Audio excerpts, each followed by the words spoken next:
ராதே ராதே. நம்ம சத்குருநாதருடைய பரம கிருபையினால ஸ்ரீமத் பாகவத மகாபுராணம் கற்றுண்டு வரோம். இப்போ 4வது ஸ்கந்தத்தில் 4வது அத்தியாயம் கற்றுன்னு இருக்கோம். முதல் பாதியை போன செஷனில் நம்ம கற்றுண்டோம். சதிதேவி எப்படி அந்த தக்ஷனுடைய யாகத்துக்கு போனோம் அப்படிங்கிற அந்த ஒரு ஆசையினால் பரமசிவன் தடுத்தும் அப்படி கிளம்பி போனா அப்படிங்கிறத பார்த்தோம். அங்கே போனதும் அருத்ர பாகம் அப்படின்னு ருத்ரனுக்கு பாகமே இல்லாமல் நடக்கக்கூடிய அந்த யாகத்தை பார்த்தும் தன்னை உபேட்சை பண்ணுறான் தக்ஷன் அப்படிங்கிறதையும் பார்த்து ஒரு கோபத்தை அடைஞ்சா அப்படிங்கிறத பார்த்தோம். அந்த யஜ்ஞ சபையிலேயே எல்லார் முன்னாடியும் தக்ஷனை அப்படி நிந்த பண்ண ஆரம்பிச்சா அப்படிங்கிறத பார்த்தோம். அந்த ஒரு தர்மத்தையும் எடுத்து சொன்னால் அப்படி பகவானுடைய நிந்தையை கேட்க நேர்ந்தது அப்படின்னா காதை பொத்தின்னு அங்கேருந்து போயிடணும். அப்படி இல்லாட்டி நிந்த பண்ணுறவனுடைய ஒரு நாக்கை துண்டிக்கணும், இல்லைன்னா தன்னுடைய உயிரையும் கொடுக்க தயாராகணும் அப்படிங்கிற அந்த தர்மத்தை எடுத்து சொன்னாங்கிறத பார்த்தோம். அதற்கு மேலே இந்த அத்தியாயத்தில் சதிதேவி இப்போ தக்ஷனிடத்திலேயே தெரிவிக்கிறா, இனி என்னுடைய உயிரை நான் வச்சுக்க இஷ்டப்படலை அப்படிங்கிறத தக்ஷனிடத்திலேயே தெரிவிக்கிறா சதிதேவி. என்ன சொல்கிறா அப்படின்னா, நீ ஹரனுடைய ஒரு துவேஷியாக இருக்கிறதுனால உன்னிடத்துலேருந்து ஏற்பட்ட இந்த சரீரத்தை இனி நான் தரிக்க கொஞ்சம் கூட விருப்பப்படலை அப்படிங்கிறா. அதற்கு ஒரு உதாரணமும் சொல்கிறா, ஒருவன் தெரியாதனமாக ஒரு வெறுக்கத்தக்க அன்னத்தை சாப்பிட்டுட்டான் அப்படின்னா அவன் எப்படி சுத்தி அடைய முடியும் அப்படின்னா அவன் அதை வாந்தி எடுத்து வெளியில் தள்ளினாதானே சுத்தி அடைய முடியும். அது மாதிரி ஏதோ ஒரு துரதிருஷ்ட வசத்தினால உன்னுடைய பெண்ணா நான் பிறந்துட்டேன், அந்த ஒரு பாவத்தை போக்கிக்கிறதுக்காக நான் இந்த சரீரத்தை நான் விட்டு தள்ள போகிறேன் அப்படின்னு சொல்கிறான். இதற்கு மேலே அன்னைக்கு அந்த சபையில் சிவன் இந்த பண்ணும்பொழுது தக்ஷன் என்னெல்லாம் சொல்லி சிவனை திட்டினானோ அது எல்லாத்துக்கும் மறுப்பு தெரிவிக்கிறா சதிதேவி ஒன்னொன்னா. இப்போ முதல்ல எதை சொல்கிறா அப்படின்னா, லுப்த கிரியாய அசுச்சையே அப்படின்னு சொன்னான் இல்லையா தக்ஷன். எந்த ஒரு வேதத்தில் சொல்லியிருக்கக்கூடிய எந்த ஒரு விதி நிஷேதங்களையும் இந்த சிவன் கடைபிடிக்கிறது இல்லை, நன்னடத்தையே இல்லாதவன், ஒரு தூய்மை இல்லாதவன் அப்படின்லாம் சொன்னான் இல்லையா. அதற்கு ஒரு மறுப்பு தெரிவிக்கிறா இப்போ சதிதேவி. என்ன சொல்கிறா அப்படின்னா, ந வேதவாதான் அனுவர்த்ததே மதிஹி அப்படிங்கிறா. பெரிய பெரிய மகான்களுடைய மனசோ அல்லது ரிஷிகளுடைய மனசோ எப்பொழுதுமே தங்களுடைய ஆத்மஸ்வரூபத்திலேயே அப்படி நிலைச்சு இருக்கிறதுனால வேதத்தில் சொல்லியிருக்கக்கூடிய அந்த ஒரு விதி நிஷேதங்களுக்கெல்லாம் அது உட்பட்டு இருக்கும் அப்படிங்கிற அவசியம் இல்லை அப்படின்னு சொல்கிறா. அந்த மாதிரி விதி நிஷேதங்கள்லாம் யாருக்காக சொல்லப்பட்டிருக்கு அப்படின்னா, உன்னை போன்றவர்கள் உலகத்தில் பலவிதமான ஆசை உடையவர்கள் பிரவர்த்தி மார்க்கத்தில் இருக்கிறவர்கள் அவர்களுக்காக சொல்லப்பட்டது தான் அந்த விதி நிஷேதங்களே தவிர லோகத்தில் ஆசையே இல்லாத அப்படிப்பட்ட மகான்களுக்கு இந்த விதி நிஷேதங்கள்லாம் அவசியம் இல்லை, அதையும் கடந்தவர்கள் அவர்கள் அப்படின்னு சொல்கிறா. இதுக்கும் ஒரு உதாரணம் ரொம்ப அழகாக சொல்கிறா. மனுஷர்களையும் தேவர்களையும் நம்ம எடுத்துட்டோம் அப்படின்னா, மனுஷர்களோ பூமியில் நடக்கக்கூடியவர்கள், தேவர்களோ ஆகாசத்தில் சஞ்சாரம் பண்ணக்கூடியவர்கள். மனுஷர்களுக்கும் தேவர்களுக்கும் ஒரே விதமான தர்மம் அப்படின்னு சொல்ல முடியுமா? மனுஷர்கள் என்ன தர்மத்தை கடைப்பிடிக்கணுமோ அதை தேவர்கள் கடைப்பிடிக்கணுங்கிற அவசியம் இல்லை. அதனால மனுஷர்கள் நான் இதை பண்ணுறேனே அதை தேவர்களும் பண்ணணும் அப்படின்னு சொல்ல முடியுமா? அதுபோல தான் நீ உன்னுடைய தர்மத்தில் பிரவர்த்தி மார்க்கத்தில் நீ இருந்துண்டு அதுக்காக சிவன் அதை கடைப்பிடிக்கலை அப்படிங்கிறதுனால அவரை நீ நிந்த பண்ண முடியாது அப்படின்னு சொல்கிறா. இப்போ வேதத்திலேயே 2 விதமான மார்க்கம் சொல்லப்பட்டிருக்கு, பிரவர்த்தி மார்க்கம் நிவர்த்தி மார்க்கம் அப்படின்னு. பிரவர்த்தி மார்க்கம் யாருக்கு அப்படின்னா, லோகத்தில் பலவிதமான ஆசைகள் இருக்கிறவர்களுக்கு தான் பிரவர்த்தி மார்க்கம். நிவர்த்தி மார்க்கம் அப்படிங்கிறது மோட்சத்தில் ஆசை உடையவர்களுக்கு அப்படின்னு சொல்லப்பட்டிருக்கு. அப்போது பிரவர்த்தி மார்க்கத்தில் போகிறவர்களுக்கு வேதமே சொல்லியிருந்தா கூட அந்த நிவர்த்தி மார்க்கத்தில் போகலைன்னா தோஷம் கிடையாது. அதே மாதிரி நிவர்த்தி மார்க்கத்தில் போகிறவர்கள் பிரவர்த்தி மார்க்கத்தை கடைப்பிடிக்கலைன்னா தோஷம் கிடையாது அப்படின்னு எடுத்து சொல்கிறா. அப்போது பரமசிவன் நிவர்த்தி மார்க்கத்தை அனுஷ்டிக்கிறாரா அப்படிங்கிற கேள்வி வரும் இல்லையா. அதற்கும் பதில் சொல்கிறா சதிதேவி. ஆனால் பரமசிவனோ எப்படிப்பட்டவர்னா உயர்ந்த பிரம்மஸ்வரூபம். அவர் இது 2ஐயும் கடந்தவராக இருக்கிறதுனால அவர் இந்த 2 மார்க்கத்தையும் கடைப்பிடிக்கலைனாலும் அவருக்கு எந்த தோஷமும் ஏற்படாது. அதனால நீ அவர் அந்த விஷயமா நிந்த பண்ணுறது தப்பு அப்படிங்கிறத எடுத்து சொல்கிறா. அடுத்ததா தக்ஷன் சொன்ன இன்னொரு விஷயத்துக்கும் மறுப்பு தெரிவிக்கிறான். தக்ஷன் என்ன சொன்னான் அப்படின்னா, ஆடையெல்லாம் இல்லாமல் தலைவிரி கோலமாக பஸ்மங்களை பூசிண்டு அப்படி ஸ்மசானத்தில் சஞ்சரிக்கக்கூடிய ஒரு தரித்திரன் தானே இந்த சிவன், ஒரு ஓட்டாண்டியை போல இருக்கக்கூடியவன் அப்படின்னு சொன்னான் இல்லையா. அதற்கும் ஒரு மறுப்பு தெரிவிக்கிறா. எங்களை போன்ற ஈஸ்வரர்களுடைய ஐஸ்வர்யங்கிறது எப்படிப்பட்டது அப்படின்னா கண்களுக்கு தெரியாதது. ஒன்றை போன்றவர்கள்லாம் அப்படி பதவியில் இருக்கிறதுனால ஆடை அலங்காரத்தோடு நீங்கள்லாம் இருப்பேள், இந்த யஜ்ஞத்தில் கிடைக்கக்கூடிய சேஷ போகங்களெல்லாம் அனுபவிக்கக்கூடியவர்கள். ஆனால் உங்களுக்கு எது புரியாது அப்படின்னா, எங்களை போன்ற ஈஸ்வரர்களுடைய ஐஸ்வர்யங்கிறது என்னங்கிறது உனக்கு புரியாது. அதனால நீ பெரிய தனிக்கன் அப்படிங்கிறதுனால கர்வம் நீ கொள்ளாத அப்படின்னு சொல்கிறா. எங்களோட ஐஸ்வர்யங்கள் யாருக்கு புரியும் அப்படின்னா பிரம்மத்தை தெரிஞ்சுட்டு இருக்கிறவாளுக்கு தான் புரியும். எங்களோடதோ யோக ஐஸ்வர்யங்கள், அனிமா மகிமா போன்ற சித்திகள், நாங்கள் மனசில் சங்கல்பிச்ச மாத்திரத்தில் எங்களுக்கு ஏற்படக்கூடியது அதெல்லாம். அதனால் பரமசிவன் ஈஸ்வரனாக இருக்கிறதுனால அவரோட ஐஸ்வர்யம் உனக்கு புரியாது அப்படின்னு சொல்லி அதற்கும் மறுப்பு தெரிவிக்கிறா. இப்படி தன்னுடைய மனசில் இருந்த ஆத்திரத்தெல்லாத்தையும் அப்படி கொட்டி தீர்த்ததும் இப்போ சதி தேவி தன்னோட சரீரத்தை விடணும் அப்படிங்கிறத தக்ஷனிடத்திலேயே தெரிவிக்கிறா. அலமலம் குஜன்மனா அப்படிங்கிறா. இந்த ஒரு கீழ்த்தரமான பிறவி எனக்கு போரும், இனிமே வேண்டாம், ஹரத்வேஷியா இருக்கக்கூடிய உன்னுடைய பெண்ணா நான் இனி இருக்க விரும்பலை அப்படின்னு சொல்றா. உன்னுடைய பெண்ணா நான் பிறந்ததுக்கு ரொம்பவும் நான் வெட்கப்படுறேன். மகான்களெல்லாம் இப்படி அவமரியாதை பண்ணக்கூடிய உன்னுடைய பெண்ணா நான் பிறந்ததுக்கு திக் அப்படிங்கிறா. சி, இப்படி போய் எனக்கு ஒரு பிறவி கிடைச்சதே அப்படின்னு சொல்றா. இப்போ இந்த சரீரங்கிறது ஒத்துத்திற்கும் அவ்வளவு பிரியமானது இல்லையா? அத்தகைய சரீரத்தை போய் விட்டு தள்ளுறேன்னு இப்படி சதி சொல்றாளே அப்படின்னா அதற்கும் சதி சொல்றா, ஒரு கால் நான் இந்த சரீரத்தை விடாம நான் தரிச்சுட்டு இருந்தேன் அப்படின்னா பிற்காலத்துல என்னைக்காவது பரமேஸ்வரன் என்னோட சந்தோஷமா அப்படி சிரிச்சு பேசி விளையாடும் பொழுது பரிகாசமா என்ன தாக்ஷாயணி, தக்ஷனுடைய பெண்ணே அப்படின்னு ஒரு கால் கூப்பிட்டார் அப்படின்னா அந்த க்ஷணமே எனக்கு உன்னோட நினைவு ஏற்பட்டு என்னோட சந்தோஷங்கள்லாம் நான் அந்த க்ஷணமே இழந்துருவேன். அதனால இனி பரமசிவன் என்னை அந்த பேரை சொல்லி அழைக்கவே கூடாது, உன்னுடைய சம்பந்தமே எனக்கு வேண்டாம் அப்படின்னு சொல்லி இந்த சரீரத்தை நான் விட போறேன் அப்படிங்கிறத சொல்லிட்டு உடனே என்ன பண்றா அப்படின்னா மௌனமாக ஆயிட்டாளாம் சதி தேவி. வடக்கு நோக்கி ஒரு இடத்துல போய் அமர்ந்துண்டாள். கண்களை மூடி அப்படி தியானத்தில் உக்காண்டுட்டாளாம். எதற்கு அப்படின்னா யோக மார்க்கமாக தன்னுடைய சரீரத்தை விடணும் அப்படிங்கிற அந்த ஒரு ஆசையில். மஞ்ச பட்டு உடுத்தின்னு இருக்காளாம் சதி தேவி. திருடமான ஒரு ஆசனத்தில் அமர்ந்து இப்போ என்ன பண்ணுறா அப்படின்னா பெரிய யோகீஸ்வரி இல்லையா, அதனால தன்னுடைய பிராணனெல்லாம் அப்படி அடக்கிறாளாம். பிராணன் அபானன் அப்படிங்கிற அந்த 2 வாயுவையும் அப்படி நாபி இடத்துலையே அப்படி நிறுத்துறாளாம் ஒரே சக்கரத்தில். அதற்கு மேலே அந்த நாபி சக்கரத்துலேருந்து உதானன் அப்படிங்கிற வாயுவை கொஞ்சம் கொஞ்சமாக அப்படி புத்தியால் அப்படியே மேல் நோக்கி அதை அழைச்சிட்டு வராளாம். அதை கொண்டு ஹிருதயத்தில் நிறுத்துறாளாம். கொஞ்ச நாள் அதை ஹிருதயத்தில் நிறுத்திட்டு அங்கேருந்து அப்படியே தொண்டை வழியாக அதை ப்ரூ மத்திக்கு எடுத்துன்னு வராளாம். அப்படி அந்த ப்ரூ மத்திக்கு அந்த உதானங்கிற வாயு எடுத்துன்னு வந்துட்டு அப்படி ஆழ்ந்த ஒரு தியானத்தினால தன்னுடைய அங்கங்களில் ஒரு அங்கத்திலையும் அக்னியையும் காற்றையும் எழும்படி பண்ணுறாளாம். எதற்காக அப்படின்னா தன்னுடைய சரீரத்தை அப்படி தகிக்கிறதுக்காக.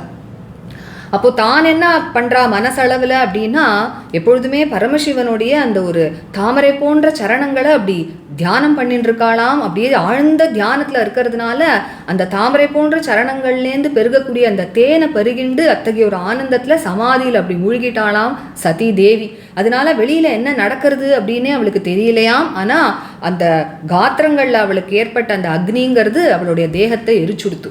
சதி ஏன் தன்னுடைய சரீரத்தை விட்டுட்டு போகாமல் அந்த சரீரத்தை எரிச்சுட்டு போனா அப்படின்னா மகான்கள்லாம் சொல்கிறா, சரீரத்தை விட்டுட்டு கூட போயிருக்கலாம், ஆனால் தக்ஷன் அவளுக்கு அந்திம சம்ஸ்காரம் கூட பண்ணக்கூடாதுன்னு சதி ஆசைப்பட்டாலாம். அதனால தான் சதி தன்னுடைய சரீரத்தை எரிச்சுட்டே போயிட்டா. அப்போ உடனே என்ன ஆறுது, அங்கே பார்த்துட்டு இருந்தவா சபையில் எல்லாரும் இதை பார்த்துட்டு இருக்கா இல்லையா, அதை பார்த்துட்டு ஆகாசத்தில் பூமியில் எல்லா ஜனங்களும் ஹா ஹா அப்படின்னு சப்தம் போடுறா. என்ன ஒரு ஆச்சரியம்! சதி தேவி தக்ஷனிடத்தில் ஏற்பட்ட ஒரு கோபத்தினால பரமசிவனுடைய பிரியையான இந்த சதி தேவி தன்னுடைய தேகத்தையே இப்படி விட்டுட்டாளே அப்படின்னு பேசிக்கிறா. அது மட்டும் இல்லை, இந்த தக்ஷன் எத்தகைய ஒரு துராத்மாவா இருக்கணும். அவனோ பிரஜாபதி, எல்லா பிரஜைகள் அதாவது லோகத்தில் சிருஷ்டிக்கப்பட்ட எல்லா பிரஜைகளுமே அவனோட குழந்தைகள் தான். எல்லா பிரஜைகளிடத்துலையுமே அன்பு காட்ட வேண்டியவன். அப்படிப்பட்டவன் என்ன பண்ணுறான் அப்படின்னா தன்னுடைய பெண்ணிடத்துல கூட அன்பை காட்டலையே அவன். அப்போ எத்தகைய ஒரு துராத்மா, அவன் பிணத்துக்கு சமமானவன். அதுவும் சதி எப்பேற்பட்டவள் அப்படின்னா சாக்ஷாத் தேவி. அதுலேயும் அவன் அன்புக்கு உரியவள், பெண்ணாக இருக்கிறதுனால அவன் அன்புக்கு உரியவள். அப்படிப்பட்டவள் இடத்துலையும் அவன் அன்பு காட்டலை. அபீக்ஷ்ணம் மானம் அருகதி அப்படின்னு அத்தகைய மானத்தை விரும்பினாவோ அதை கொடுக்கல அவன். அதனால என்ன ஆக போகிறது அப்படின்னா அந்த லோகத்தில் பெரிய ஒரு அபகீர்த்தியை அடைய போகிறான், பெரிய அவமானத்தை அடைய போகிறான் இந்த தக்ஷன். என்ன அப்படின்னா தன் கண் எதிரிலேயே தன்னுடைய பெண் தான் பண்ண ஒரு அவமரியாதையினால உயிரை விடும்பொழுது கூட அதை தடுக்கலை அப்படிங்கிற அந்த ஒரு காரணத்தினால பெரிய அபகீர்த்தியை அடைய போகிறான் இந்த தக்ஷன் அப்படிங்கிறத சொல்கிறா. இப்போ ஜனங்கள்லாம் இப்படி பேசின்னு இருக்கும்பொழுது இந்த சிவகணங்கள்லாமும் இந்த ஒரு ஆச்சரியமான காட்சியை பார்த்தா இல்லையா, சதிதேவி தன்னோட உயிரை விட்டுட்டா அப்படின்னதும் அவர்களால் அதை தாங்க முடியல. உடனே ஆயுதங்களெல்லாம் எடுத்துட்டு தக்ஷனை கொலை பண்ணுறதுக்காக அப்படி வேகமாக ஓடி வரா. பிருகு மகரிஷி இதை பார்த்தார். இவர்கள்லாம் இப்படி வேகமாக வரா அப்படின்னதும் யாகம் எங்கேயாவது தடப்பட்டுட போகிறதே அப்படிங்கிறதுனால யஜுர்வேதத்திலேருந்து இந்த யாகத்தை தடுக்கக்கூடிய சில பேர்லாம் இருப்பா இல்லையா, அவர்களை அழிக்கிறதுக்காக சில மந்திரங்கள்லாம் இருக்காம். அந்த மந்திரங்களெல்லாம் எடுத்து உச்சாரணம் பண்ணுறார். அந்த ஒரு அக்னியில் ஆகுதிகள்லாம் கொடுக்குறார். உடனே அவர் ஆகுதி கொடுத்து அந்த மந்திரத்தை உச்சாரணம் பண்ணதும் அந்த அக்னி குண்டத்திலேருந்து ஆயிரக்கணக்கான தேவர்கள்லாம் தோன்றினாலாம். ரிபுக்கள் அப்படின்னு பேராம். தபஸ்னால அப்படி ஜொலிக்கிறா. அவர்கள்லாம் கையில் அப்படி எரியக்கூடிய கொள்ளி கட்டையெல்லாம் எடுத்துட்டு வரா. பிரம்ம தேஜஸ்னால அப்படி ஜொலிக்கிறா. அவர்கள்லாம் இந்த சிவகணங்களை நன்னா அடிக்க அவர்கள்லாம் என்ன ஆறா அப்படின்னா ஒரு திக்கில் எல்லா சிவகணங்களும் அப்படி ஓடி போறா. அப்படிங்கிறதோட இந்த 4வது அத்தியாயம் பூர்த்தி ஆகுது. இதற்கு மேலே நம்ம 5வது அத்தியாயத்தில் இதற்கு மேலே பரமசிவன் என்ன பண்ணுறார் அப்படிங்கிறத நம்ம கற்றுக்கலாம். இப்பொழுது இந்த 18வது ஸ்லோகத்திலேருந்து இந்த அத்தியாயம் முடிகிற வரைக்கும் நம்ம இந்த அத்தியாயத்தில் நம்ம கற்றுக்கலாம். ராதே ராதே. गोपिका जीवनस्मरणं गोविन्द गोविन्द सद्गुरुनाथ महाराज की जय। कलये सुन्दराकारं सदैकप्रियदर्शनम् अज्ञाननाशकं देवं सद्गुरुं मुरलीधरम् मुरलीमण्डितकरकमलं मुनिजनमोहनं व्यत्यस्तपादं वनमालाधारिणं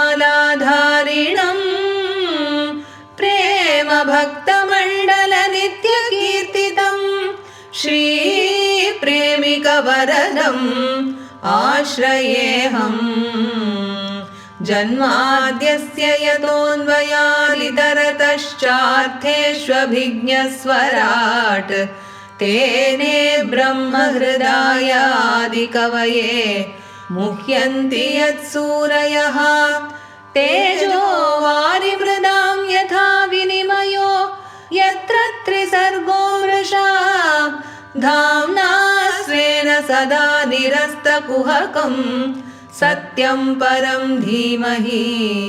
धर्मः प्रोज्झितकैतवोऽत्र परमो निर्मत्सराणां सतां वेद्यं वास्तवमत्र वस्तु शिवदं तापत्रयोन्मूलनं।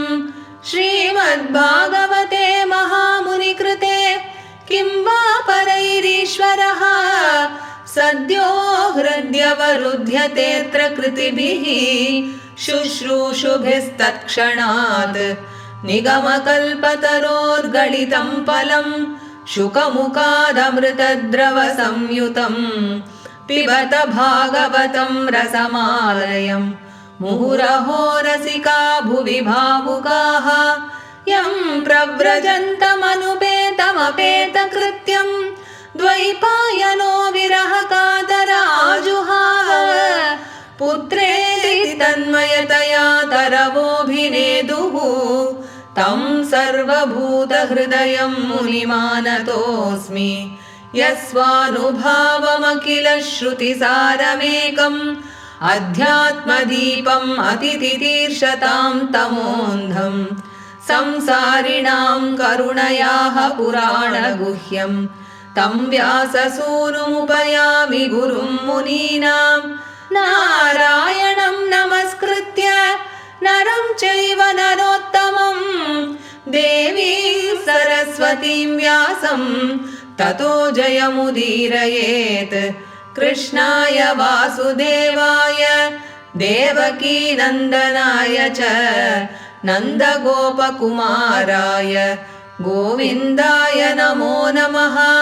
कृष्णाय वासुदेवाय हरये परमात्मने प्रणतक्लेशनाशाय गोविन्दाय नमो नमः। नाम संकीर्तनं यस्य सर्वपापप्रणाशनं प्रणामो दुःखशमनः तं नमामि हरिं परम्। गोपिका जीवनस्मरणं गोविन्द गोविन्द सद्गुरुनाथ महाराज की जय। अतः तवोत्पन्नम् इदं कलेवरम् अतस्तवोत्पन्नमिदं कलेवरं अतस्तवोत्पन्नमिदं कलेवरम् न धारयिष्ये शितिकण्ठगर्हिणः न धारयिष्ये शितिकण्ठगर्हिणः न धारयिष्ये शितिकण्ठगर्हिणः जग्धस्य मोहाद्धि विशुद्धिम् अन्धसो जग्धस्य मोहाद्धि विशुद्धिमन्धसो जग्धस्य मोहाद्धि विशुद्धिमन्धसो जुगुप्सितस्य उद्धरणं प्रचक्षते जुगुप्सितस्योद्धरणं प्रचक्षते जुगुप्सितस्योद्धरणं प्रचक्षते न वेदवादान् अनुवर्तते मतिः न वेदवादान् अनुवर्तते मतिः न वेदवादान् अनुवर्तते मतिः स्वयेव लोके रमतो महामुनेः स्वयेव लोके रमतो महामुनेः स्वयेव लोके रमतो महामुनेः यथा गतिः देवमनुष्ययोः पृथक् यथा गतिर्देवमनुष्ययोः पृथक् यथा गतिर्देवमनुष्ययोः पृथक् स्वयेव धर्मे न परं क्षिपेत् स्थितः स्वयेव धर्मेण परं क्षिपेत् स्थितः स्वयेव धर्मेण परं क्षिपेत् स्थितः कर्म प्रवृत्तं च निवृत्तम् अपिऋतं कर्म प्रवृत्तं च निवृत्तमपिऋतं कर्म प्रवृत्तं च निवृत्तमपिऋतं वेदे विविच्य उभयलिङ्गम् आश्रितं वेदे विविच्योभयलिङ्गम् आश्रितं वेदे विविच्योभयलिङ्गम् आश्रितं विरोधि तद्यौगपदैककर्तरी विरोधि तद्यौगपदैककर्तरी विरोधि तद्यौगपदैककर्तरी द्वयं तथा ब्रह्मणि कर्म नर्चति द्वयं तथा ब्रह्मणि कर्म नर्चति द्वयं तथा ब्रह्मणि कर्म नर्चति मा वः पदव्यः पितः अस्मद् आस्थिताः मा वः पदव्यः पितरस्मदास्थिताः मा वः पदव्यः पितरस्मदास्थिताः या यज्ञशालासु न धूमवर्त्मभिः या यज्ञशालासु न धूमवर्त्मभिः या यज्ञशालासु न धूमवर्त्मभिः तद् अन्नतृप्तैः असुभृद्भिः ईडिता तदन्नतृप्तैरसुभृद्भिरीडिता तदन्नतृप्तैरसुभृद्भिरीडिता अव्यक्तलिङ्गा अवधूतसेविताः अव्यक्तलिङ्गा अवधूतसेविताः अव्यक्तलिङ्गा अवधूतसेविताः नैतेन देहेन हरे कृतागसो नैतेन देहेन हरे कृतागसो नैतेन देहेन हरे कृतागसो देहोद्भवेन अलम् अलम् कुजन्मना देहोद्भवेनालमलं कुजन्मना देहोद्भवेनालमलं कुजन्मना व्रीडा ममाभूत् कुजनप्रसङ्गतः व्रीडा ममाभूत् कुजनप्रसङ्गतः व्रीडा ममाभूत् कुजनप्रसङ्गतः तज्जन्मधिक् यो महताम् अवद्यकृत् तज्जन्मधिग् यो महताम् अवद्यकृत् तज्जन्मधिग् यो महताम् अवद्यकृत् गोत्रं त्वदीयं भगवान् वृषध्वजो गोत्रं त्वदीयं भगवान् वृषध्वजो गोत्रं त्वदीयं भगवान् वृषध्वजो दाक्षायणी इत्याह यदा सुदुर्मनाः दाक्षायिणीत्याह यदा सुदुर्मनाः दाक्षायणीत्याह यदा सुदुर्मनाः व्यपेतनर्मस्मितम् आशु तद्धि अहम् व्यपेतनर्मस्मितमाशु तद्ध्यहम् व्यपेतनर्मस्मितमाशु तद्ध्यहम् व्युत्स्रक्ष्य एतत् कुणपं त्वदङ्गजम् व्युत्स्रक्ष्य एतत् कुणपं त्वदङ्गजम् व्युत्सर्क्ष्य एतत् कुणपं त्वदङ्गजम् मैत्रेय उवाच मैत्रेय उवाच इति अध्वरे दक्षम् अनूद्य शत्रुहन् इत्यध्वरे दक्षमनूद्य शत्रुहन् इत्यध्वरे दक्षमनूद्य शत्रुहन् क्षितौ उदीचीं निशसाद शान्तवाक् क्षितावुदीचीं निशसाद शान्तवाक् क्षितावुदीचीं निशसाद शान्तवाक् स्पृष्ट्वा जलं पीतदुकूलसंवृता स्पृष्ट्वा जलं पीतदुकूलसंवृता स्पृष्ट्वा जलं पीतदुकूलसंवृता नृमील्य दृग्योगपथं समाविशत् निमील्य दृग्योगपथं समाविशत् निमील्य दृग्योगपथं समाविशत् कृत्वा समानौ अनिलौ जितासना कृत्वा समानावनिलौ जितासना कृत्वा समानावनिलौ जितासना सोदानम् उत्थाप्य च नाभिचक्रतः सोदानमुत्थाप्य च नाभिचक्रतः सोदानमुत्थाप्य च नाभिचक्रतः शनैः हृदि स्थाप्य धिया उरसि स्थितम् शनैर्हृदि स्थाप्य धियोरसि स्थितं शनैर्हृदि स्थाप्य धियोरसि स्थितम् कण्ठाद् भ्रुवोः मध्यम् अनिन्दिता अनयत् कण्ठाद् भ्रुवोर्मध्यम् अनिन्दितानयत् कण्ठाद् भ्रुवोर्मध्यम् अनिन्दितानयत् एवं स्वदेहं महतां महीयसा एवं स्वदेहं महतां महीयसा एवं स्वदेहं महतां महीयसा मुहुः समारोपितम् अङ्कम् आदरात् मुहुः समारोपितमङ्कम् आदरात् मुहुः समारोपितमङ्कमादरात् जिहासति दक्षरुषा मनस्विनी जिहासति दक्षरुषा मनस्विनी जिहासति दक्षरुषा मनस्विनी दधारगात्रेषु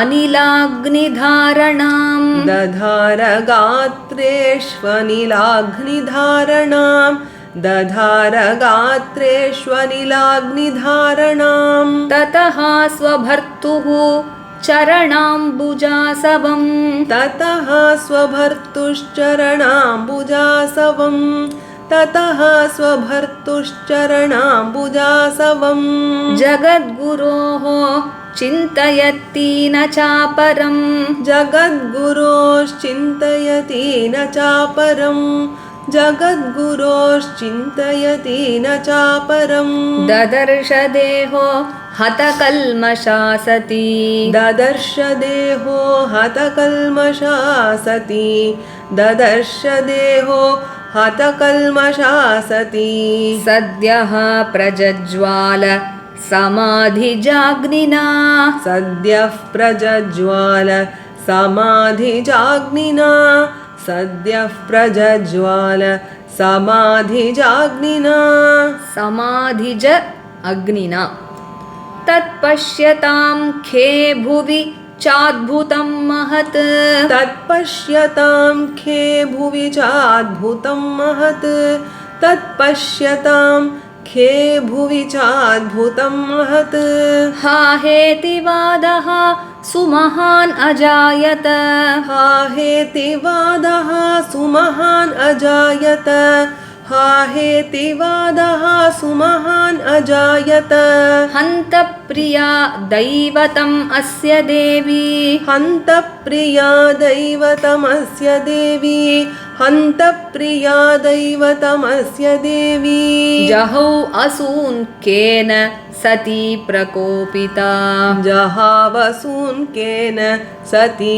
प्रकोपिता जहावसून् केन सती प्रकोपिता अहो अनात्म्यं महदस्य पश्यत अहो अनात्म्यं महदस्य पश्यत अहो अनात्म्यं महदस्य पश्यत प्रजापतेः यस्य चराचरं प्रजाः प्रजापतेर्यस्य चराचरं प्रजाः प्रजापतेर्यस्य चराचरं प्रजाः जहौ असून् यद्विमता आत्मजा सती जहावसून् यद्विमतात्मजा सती जहावसून् यद्विमतात्मजा सती मनस्विनी मानम् अभीक्ष्णम् अर्हति मनस्विनी मानमभीक्ष्णमर्हति मनस्विनी मानमभीक्ष्णमर्हति सोऽयं दुर्मर्षहृदयो ब्रह्मधृक् च सोऽयं दुर्मर्षहृदयो ब्रह्मधृक् च सोऽयं दुर्मर्षहृदयो ब्रह्मधृक् च लोकेऽपकीर्तिं महतीम् अवाप्स्यति लोकेऽपकीर्तिं महतीम् अवाप्स्यति लोकेऽपकीर्तिं महतीम् अवाप्स्यति यद् अङ्गजां स्वां पुरुषद्विट् उद्यताम् यदङ्गजां स्वां पुरुषद्विड् उद्यतां यदङ्गजां स्वां पुरुषद्विड् उद्यतां न प्रत्यषेधन् मृतये अपराधतः न प्रत्यषेधन् मृतये पराधतः न प्रत्यषेधन् मृतये पराधतः वदत्येवं जने सत्या वदत्येवं जने सत्या वदत्येवं जने सत्या दृष्ट्वा असुत्यागम् अद्भुतम् दृष्ट्वा सुत्यागमद्भुतं दृष्ट्वा सुत्यागमद्भुतं दक्षं तत्पार्षदा हन्तुम् दक्षं तत्पार्षदा हन्तुं दक्षं तत्पार्षदा हन्तुम् उदतिष्ठन् उदायुधाः उदतिष्ठन् उदायुधाः उदतिष्ठन् उदायुधाः तेषाम् आपततां वेगम् तेषाम् आपततां वेगम् तेषाम् आपततां वेगम् निशाम्य भगवान् भृगुः निशाम्य भगवान् भृगुः निशाम्य भगवान् भृगुः यज्ञघ्नघ्नेन यजुषा यज्ञघ्नघ्नेन यजुषा यज्ञघ्नघ्नेन यजुषा दक्षिणाग्नौ जुहावः दक्षिणाग्नौ जुहावः दक्षिणाग्नौ जुहावः अध्वर्युणा हूयमाने अध्वर्युणा हूयमाने अध्वर्युणा हूयमाने देवा उत्पेतुः ओजसा देवा उत्पेतुरोजसा देवा उत्पेतुरोजसा ऋभवो नाम तपसा ऋभवो नाम तपसा ऋभवो नाम तपसा सोमं प्राप्ताः सहस्रशः सोमं प्राप्ताः सहस्रशः सोमं प्राप्ताः सहस्रशः तैः अलातायुधैः सर्वे तैरलातायुधैः सर्वे तैरलातायुधैः सर्वे प्रमथाः सह गुह्यकाः प्रमथाः सह गुह्यकाः प्रमथाः सह गुह्यकाः हन्यमाना दिशो भेजुः हन्यमानादिशो भेजुः हन्यमानादिशो भेजुः उषद्भिः ब्रह्म तेजसा उषद्भिः ब्रह्म तेजसा उषद्भिः ब्रह्म तेजसा। இந்த 18வது ஸ்லோகத்திலேருந்து நம்ம சேர்ந்து படிக்கலாம். From the 18th shloka. अतस्तवोत्पन्नमिदं कळेवरं न धारयिष्ये शितिकण्ठगर्हिणः जग्धस्य मोहाद्धि विशुद्धिमन्धसो जुगुप्सितस्योद्धरणं प्रचक्षते न वेदवादान् अनुवर्तते मतिः स्वयेव लोके रमतो महामुनेः यथा गतिर्देवमनुष्ययोः पृथक् स्वयेव धर्मेण परं क्षिपे स्थितः कर्म प्रवृत्तं च निवृत्तमपीर्तं वेदे विविच्योभयलिङ्गमाश्रितं विरोधि तद्यौगपदैककर्तरि द्वयं तथा ब्रह्मणि कर्म नर्चति मा वः पदव्यः पितरस्मदास्थिता या यज्ञशालासु न धूमवर्त्मभिः तदन्नतृप्तैरसुभृद्भिरीडिता अव्यक्तलिङ्गा अवधूतसेविताः नैतेन देहेन हरे कृतागसो देहोद्भवेनालमलं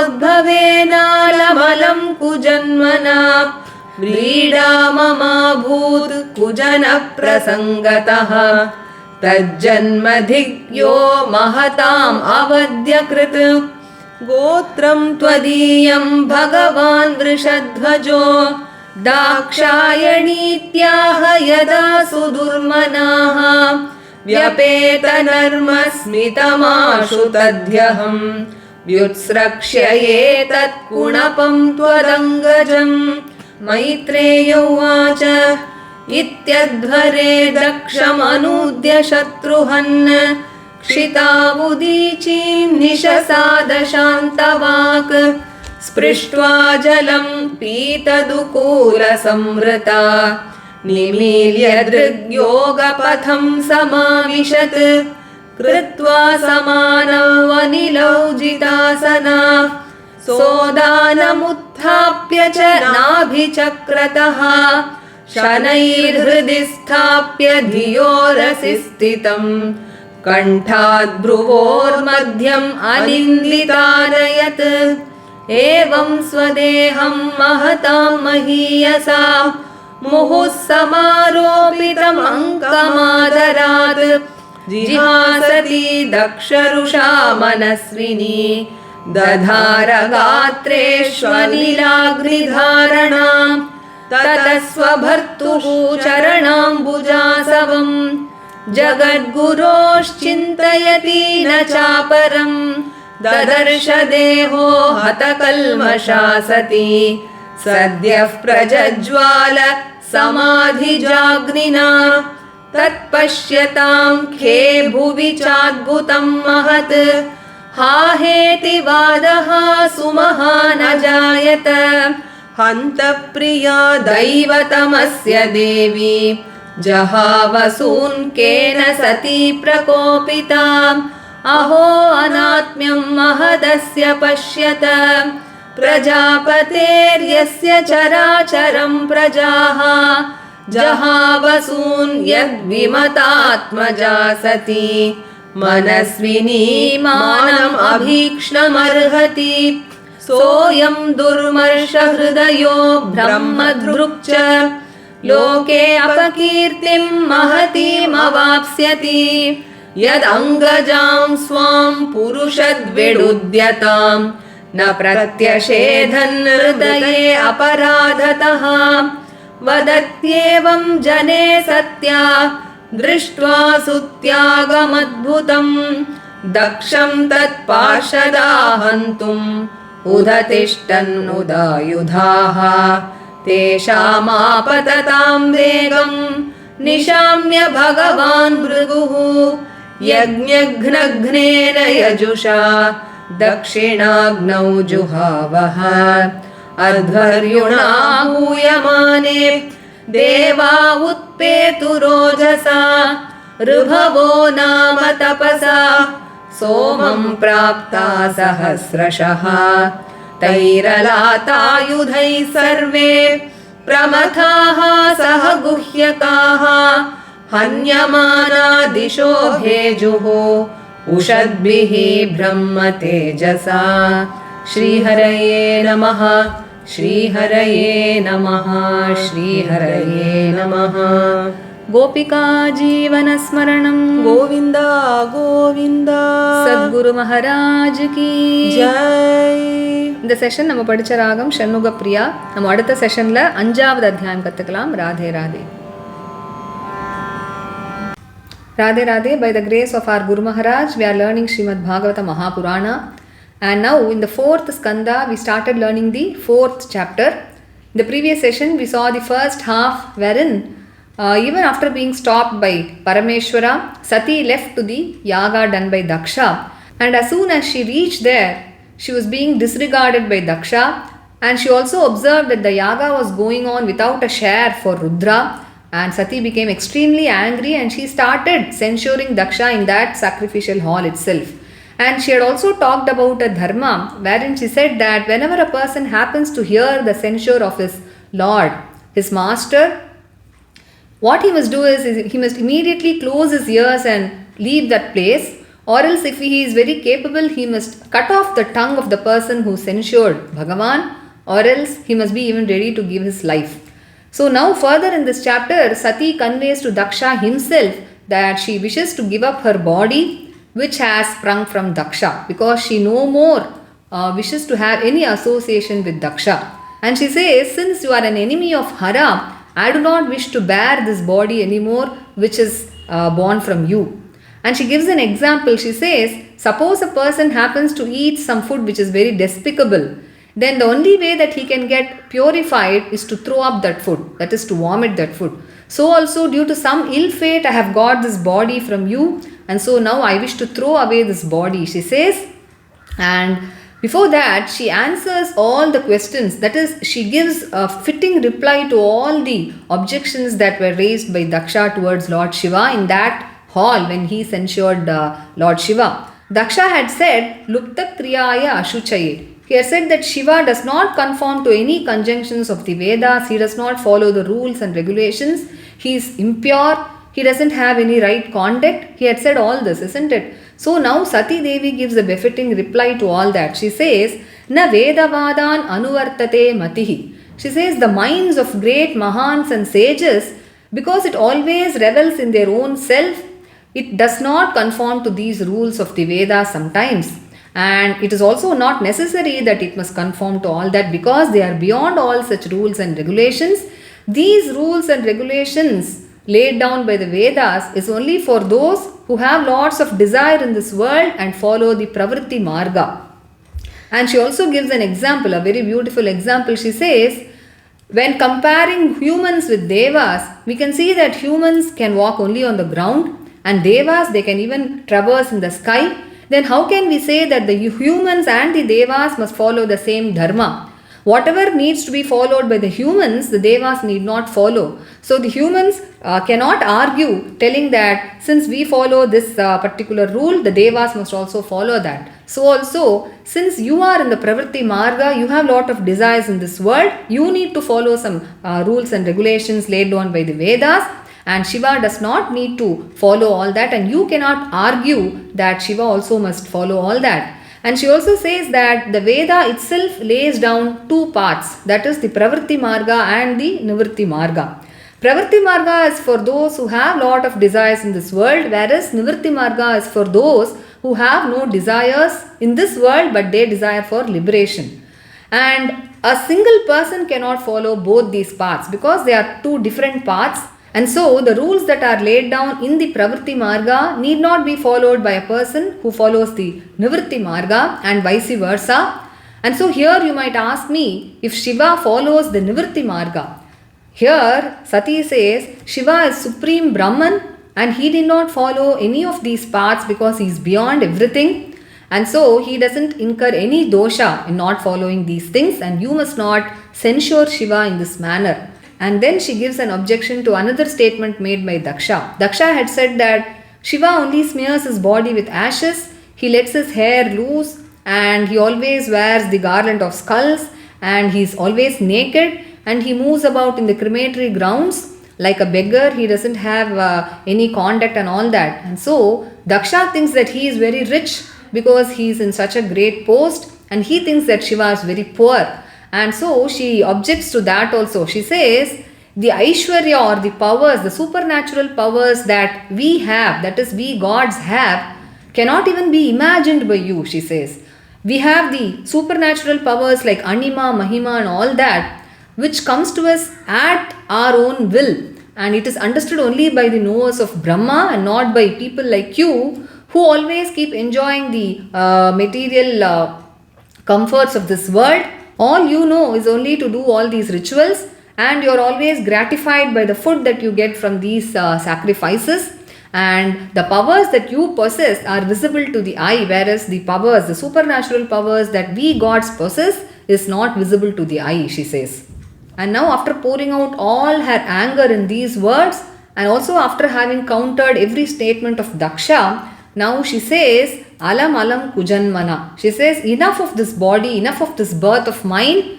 I do not wish to bear this body anymore because it has sprung from you who is an enemy of Parameshwara. And I feel ashamed to be associated with you. Fie upon this birth of mine which has been got from you who censures the great ones, she says. We might think the body is so dear to everybody, and how is Sati ready to even give up that body?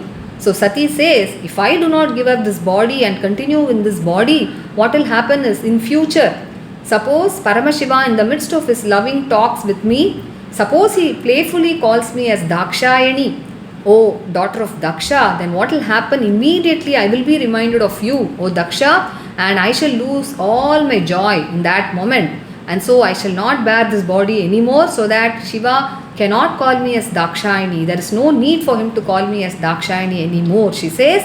And having spoken these words, what Sati did was, she went to a secluded place, she closed her eyes and sat in meditation. She became very silent, and she now got prepared to leave her body through the path of yoga. She was wearing an yellow robe, and she closed her eyes, and she was a Yogeshwari, isn't it? So what she did was, she controlled her breath. Through pranayama, she controlled her vital airs. She held both the prana and the apana in the place of the navel, and slowly from the navel, from the chakra in the navel, she raised the udana slowly towards her heart through her intellect. And after holding there for some time, she raised again the udana towards the middle of the eyebrow through her throat, and she held it there. And she now, through deep concentration of her mind, what she did was, she summoned the presence of fire and air in all the parts of her body in order to burn her body. And she was totally engrossed in the meditation of the holy feet of Lord Shiva, her Lord, who is also the Jagat Guru. And she was drinking the honey that was flowing from the lotus feet of her own Lord. And she knew nothing that was happening outside. And slowly the fire started to burn her body, and her body was burned to ashes the very next moment. And all the people who were watching this wonderful sight from the heavens and also on the ground, they were all totally awestruck, and they all started saying, ha ha, alas, this daughter of Daksha, due to extreme anger towards her father, though being the beloved spouse of Paramashiva, she has left her body. And Daksha is going to attain great infamy in this world because he has not stopped his own daughter from leaving her body, though he has only disregarded her. The fault is his. And being a Prajapati, all the living beings in this world are his children, and he must show love to everybody, whereas he has even failed to show love to his own daughter, who deserves all his love. And she herself is a goddess who deserves lot of respect and honor also, which he has also failed to give. And so Daksha is going to attain great infamy in this world. They all spoke in this manner. And here, why did Sati not just give up her body but also burnt it? The Mahans say that she didn't even want Daksha to do her last rites, and that is why she even burnt her body. And now when all the Shiva Ganas, they also observed this wonderful sight that Sati has given up her body, they became extremely angry, and with all their weapons, they started pouncing on Daksha to kill him. And when Bhrigu Maharishi saw that they were all pouncing towards Daksha, and he felt that the yaga would be stopped now. So what he did was he immediately chanted some verses from the Yajurveda, which puts an end to such disturbances in the yaga, people who disturb the yaga. And immediately he poured some oblations into the fire, and as soon as he invoked these mantras, what happened? Thousands of gods who were called as Ribhus, they emerged from the sacrificial fire, who were all looking so resplendent, and they were also having fire brands in their hands, and they started beating up all these Shiva Ganas and Parshadas, and they started running away in all the directions. And with this ends the 4th chapter. And today we learned from the 18th shloka till the end of this chapter. And further in the 5th chapter, let us learn what Parameshwara does after he comes to know of all this. Radhe Radhe.